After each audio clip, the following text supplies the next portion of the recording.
Khobezeh. The English word for khobezeh is either malva or mellow. Mellow. Okay. Khobezeh comes from the Arabic word khobezeh. khobez, bread. You Okay. eat it with the bread. Anyone knows what is the Hebrew word for khobezeh? khobezeh. The same word. לחמניה. Very close. Lahmaniya. Khelmeet, which is very close to lachmeet, to either again bread. Okay. Khelmeet, חלמית. which is very similar to bread, to lechem, okay? Which is very interesting. And you know, I was very curious about the source of the word, because as a tour guide who is dealing with local cuisine, food, etc., etc., it was interesting to me that both in Arabic and in Hebrew, the word relating to bread, which is a very basic food here. So why is it named after bread? It has nothing to do with wheat, Because right? it's basic. With the bread. So as a kid, I remember we used to call the fruits, which looks like a tiny bread, we used to call it Arab bread. Okay, this is how we used to call it. We didn't call it khobezeh, we call it Arab bread. And I thought for years that that's the reason. And then I found myself in Western China. And in Western China, there is a region called Xinjiang. It's a Muslim religion, mostly Central Asian in its culture, as well as the food. And after a few months of no bread in China, I was amazed by the amazing bread there, okay? Which doesn't name khubez though, okay? Or lechem. But there is another dish there called lachman. Sounds familiar? לחמן. Lachman is actually what you imagine as a giant pot of spaghetti in tomato sauce. They actually claim that this is the original spaghetti, and Marco Polo took the idea, brought it all the way through the Silk Road to Italy, and they basically copy-paste the lachman and turn it into spaghetti. Now, this is interesting, but what really interesting is why is it named lachman? And to be honest, this was the basic food there. People ate there lachman 3 times a day. Okay, that was the most basic food there. And I said, okay, that's interesting. Lachman, it sounds like lechem. When you go to Hebrew, okay, lechem describe the most basic food here, okay? Hebrew is a language derived from agricultural society, okay? On this area of the world, it's an agricultural society.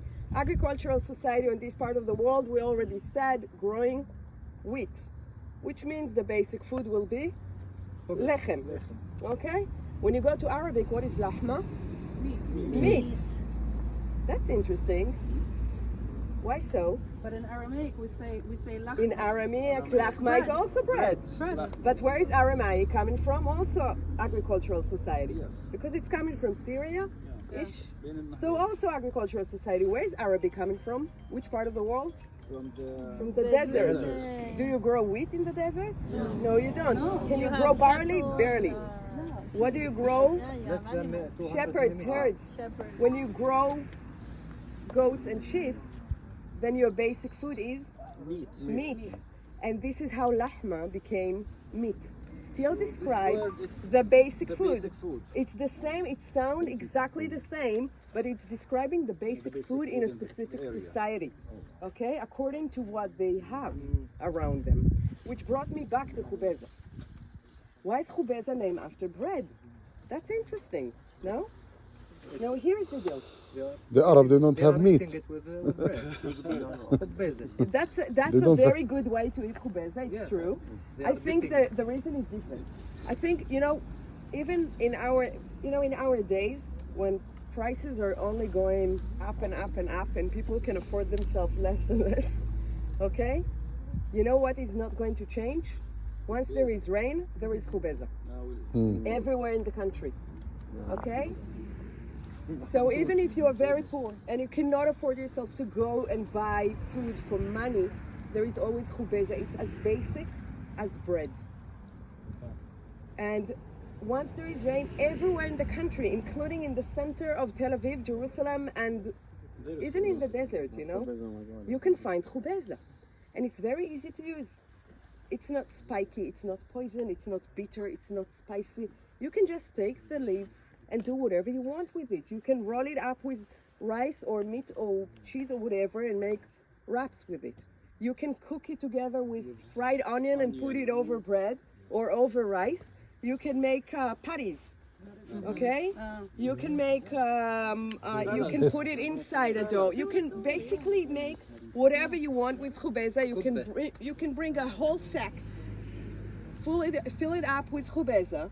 Nothing will happen to the population of khobezeh. Okay, you don't need to worry about it, which is untrue with other plants I'm going to show you later. So there is not a limit of how much khobezeh you can forage. Okay, and it's as basic as bread.